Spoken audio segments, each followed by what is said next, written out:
Hi hello people எல்லாருக்கும் ஒரு மிகப்பெரிய வணக்கம். இன்றைக்கி நம்ம இந்த வீடியோவில் காளிதாஸ் 2 படத்தோட ரிவ்யூவை தான் பார்க்க போகிறோம். எப்பவுமே நம்ம தமிழ் சினிமாவில் ஒரு படம் அந்த ஃபஸ்ட்டு பார்ட் நல்லா இருந்துச்சு அப்படின்னு சொன்னால் எப்போ அந்த செகண்ட் பார்ட்லாம் எடுக்காதீங்க, அந்த ஃபஸ்ட்டு பார்ட்டோடைய அந்த ஒரு வெற்றியவே நல்லா கொண்டாடிக்கங்க, புலகாங்கிதம் அடைஞ்சிக்கங்க அப்படின்னு சொல்லிட்டு நம்ம தமிழ் சினிமா ரசிகர்கள் எப்போவுமே சொல்லுவாங்க. ஏன்னா அந்த மாதிரி வரலாறு செகண்ட் பார்ட் அப்படின்னு சொன்னாலே அது வந்து நம்ம தமிழ் சினிமாவை பொறுத்த வரைக்கும், கோலிவுட்டை பொறுத்த வரைக்கும் அது வந்து ஒரு மிகப்பெரிய சாபமாக தான் இருந்துகிட்ருக்கு. அது இந்த படத்தில் கண்டினியூ ஆகுதா இல்லையா அப்படின்னு நம்ம வந்து பார்க்க போகிறோம்.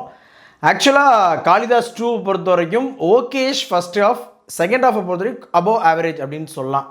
என்னடா பொசுக்குன்னு இப்படி சொல்லிவிட்ட அப்படின்னு நீங்கள் கேட்குறது எனக்கு கேட்குது. ஆக்சுவலாக ஃபஸ்ட் ஹாஃபை பொறுத்த வரைக்கும் ஒரு இன்வெஸ்டிகேஷன் பண்ணுறாங்க. அந்த இன்வெஸ்டிகேஷன் எப்படி இருக்குது அப்படின்னு சொன்னால் ரொம்ப ஸ்லோவாக, ஒரு சுவாரஸ்யமே இல்லாமல் அப்படியே ஃப்ளாட்டாக போன மாதிரி தான் எனக்கு பர்சனலாக ஃபீல் ஆச்சு. ரொம்ப படபடப்பாக இருக்க வேண்டிய நாம் ரொம்ப அப்புறம் என்ன எடுத்துகிட்ருக்கிய, என்ன சொல்ல வாரிய அப்படின்ற அந்த லெவலில் தான் அந்த ஸ்க்ரீன் ப்ளே வந்து இருந்துச்சு அப்படின்னு நான் சொல்லுவேன். ஆனால் அந்த ஒரு grip அப்படின்றது, அந்த ஒரு யூஎஸ்பி ஒன்று இருக்குல்ல, அதான் அந்த குழந்தை அப்படின்றதுனால நமக்கு வந்து ஒரு ஆஹா அந்த குழந்தை பொழைச்சிக்குமா, ஐயோ அந்த குழந்தைக்கு என்ன ஆயிரும் அப்படின்ற மாதிரி நம்மளை கொண்டு போகிறாங்களே தவிர்த்து ஒரு சுவாரஸ்யமாக சொல்லியிருக்காங்களா, ஏதாவது கொஞ்சம் அதிரி புதிரியாக வித்தியாசமாக அப்படி யோசிச்சிருக்காங்களா அப்படின்னு கேட்டிங்கன்னா சத்தியமாக இல்லை. ரொம்ப ஃப்ளாட்டான ஒரு ஃபஸ்ட் ஹாஃப். செகண்ட் ஹாஃபை பொறுத்த வரைக்குமே ஒரு குறிப்பிட்ட டைம் வரைக்கும் நம்மளுக்கு அதே மாதிரி தான், உங்கள் பொறுமையை சோதிக்கிற மாதிரி டெட் ஸ்லோவாக தான் படம் போவோம். ஆனால் அந்த டெட் ஸ்லோலையுமே நம்மளை வந்து ஓரளவுக்கு எங்கேஜிங்காக தான் வச்சுருந்தார் இயக்குனர். அதில் மாற்றுக்கிறது நமக்கு இல்லை. இருந்தாலும் நமக்கு அந்த ஸ்லோவாக போகிறப்ப அப்படியே அந்த ஒரு டயர்ட்னஸ் வரும்ல, என்னங்கடா இது அப்படின்னு சொல்லி அந்த சீட்டில் நெளிய வைப்பாங்க இல்லையா. ஏன்னா நீங்கள் இன்வெஸ்டிகேஷன் த்ரில்லர் தான் கொடுக்க போகிறீங்க அப்படின்றப்ப அந்த த்ரில்லர் அப்படின்றப்ப சீட் எட்ஜில் உட்காந்து பார்க்குற மாதிரி இருக்கணும். அப்படி சும்மா லெத்தார்ஜிக்காக அப்படி பின்னாடி சாஞ்சி அப்படின்ற மாதிரி இருக்கக்கூடாது அப்படின்றது நம்மளுடைய பாயிண்ட்டு. அப்புறமா அந்த கிளைமேக்ஸில் வரக்கூடிய ட்விஸ்ட்டு உண்மையிலே சூப்பர்பு, ஃபென்டாஸ்டிக்காக எழுதியிருந்தாங்க. ஏன் வாழ்த்துக்கள். அப்புறமா பெர்ஃபார்மன்ஸை பொறுத்த வரைக்கும் பரத் அவர் தான் வந்து லீட் ரோல் பண்ணியிருக்கிறாரு. ஆனால் அந்த லீட் ரோல் மாதிரி நமக்கு ஃபீல் ஆக மாட்டேங்கி. பல இடங்களில் வர்றவன் போகிறவன்லாம் அவரை வந்து நோஸ் கட் பண்ணுறான். அதே மாதிரி வந்து அந்த ஒரு மாஸ் அப்படின்ற அந்த விஷயமே வந்து படத்தில் துளியும் கூட இல்லை பரத் அவர்களுக்கு. அந்த ஒரு லீட் ரோல் அப்படின்றப்ப நம்ம எதிர்பார்ப்போம் இல்லையா, அது வந்து இல்லை. அது ஒரு ஹீரோயிசமாக கூட காட்ட ட்ரை பண்ணல இயக்குனர் அப்படின்றது எனக்கு ரொம்ப வேதனையாக இருந்தது. மற்றபடி பெர்ஃபார்மன்ஸ் அப்படின்னு பார்த்தீங்க அப்படின்னா யாரையுமே நம்ம வந்து குறிப்பிட்டு சொல்ல முடியல. ஏன்னா எல்லாமே வந்து கொஞ்சம் அமெச்சுரிஷாக எனக்கு ஃபீல் ஆச்சு. என்னடா விடுதலை படத்தில் நடித்தா அவங்களையுமா அப்படி சொல்கிற அப்படின்னு நீங்கள் என்ன கேட்கலாம். எனக்கு வந்து பரத்தை தாண்டி மீதி யாருமே வந்து தி பெஸ்ட் அப்படின்ற மாதிரிலாம் பெர்ஃபார்ம் பண்ண மாதிரி எனக்கு ஃபீல் ஆகலை. எனக்கு ரொம்ப என்னப்பா தேவையான வந்து நிற்காங்க அப்படின்ற மாதிரி தான் இருந்தது. ரொம்ப சுமாரான ஒரு பெர்ஃபார்மன்ஸ் தான் எல்லாரோடையுமே. டெக்னிக்கலாக பார்த்தீங்க அப்படின்னா படத்துடைய பின்னணி இசை சூப்பராக இருந்துச்சு.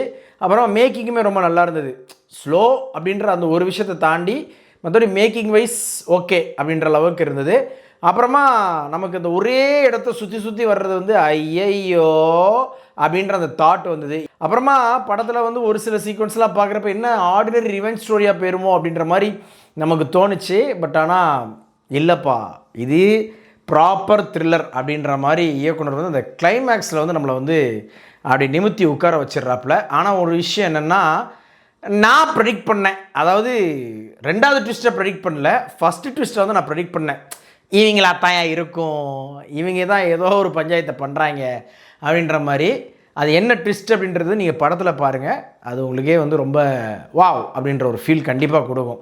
ஆனால் என்னென்னா இயக்குனர் வந்து அந்த சர்ப்ரைஸை வந்து நம்மளை வந்து அப்படியே மலைக்க வைக்கணும் அப்படின்ற மாதிரி ட்ரை பண்ணுவாப்புல. பட் எனக்கு தெரிஞ்சு நிறைய பேர் வந்து அந்த ஃபஸ்ட்டு ட்விஸ்ட்டை வந்து ஃபஸ்ட்டு சர்ப்ரைஸை வந்து கண்டிப்பாக பிரேக் பண்ணிடுவீங்க. படம் பார்க்குறப்ப உங்களுக்கே தோணும் இருக்குமோ அப்படின்ற மாதிரி உங்களுக்கு தோணும். பட் இருந்தாலும் பல பேர் மேலே அந்த ஒரு தாட்டை வர வைக்கிற அந்த ஒரு டெக்னிக்கை வந்து இயக்குனர் ரொம்ப வெற்றிகரமாகவே பண்ணியிருக்கிறாரு அப்படின்றது நம்மளுடைய பாயிண்ட். பின்னணி இசை நல்லா இருந்துச்சு, மேக்கிங் நல்லா இருந்துச்சு. அதே மாதிரி எடிட்டிங்குமே வந்து பார்த்திங்கன்னா நல்லா தான் இருக்குது. ஆனால் இன்னும் கொஞ்சம் கிறிஸ்பாக கட் பண்ணியிருக்கலாம். ஒருவேளை ஸ்பீடே அப்படி தான் எடுத்திருக்காங்களா அப்படின்றது எனக்கு தெரியல.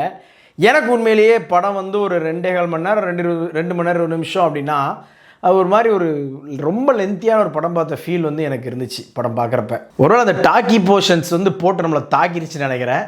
ஸோ ஓவராலாக ஒரு டீசெண்டான ஒரு த்ரில்லர் படத்தை பார்த்த ஃபீல் கண்டிப்பாக இருக்குது. பட் ஆகா ஓகோ அப்படின்னு சொல்கிற அளவுக்கு எனக்கு பர்சனலாக ஃபீல் ஆகலை மக்களே. இந்த படத்துக்கு நம்ம ரேட்டிங் பார்த்தீங்கன்னா கண்டிப்பாக 5க்கு 3 கொடுப்பேன். வீடியோ பிடிச்சிருந்ததுலாம் லைக் பண்ணுங்கள், ஷேர் பண்ணுங்கள். சேனல்ஸோட வீடியோஸை ஒன்று பார்க்கணும் அப்படின்னா உடனே நம்ம சேனலை சப்ஸ்கிரைப் பண்ணுங்கள்.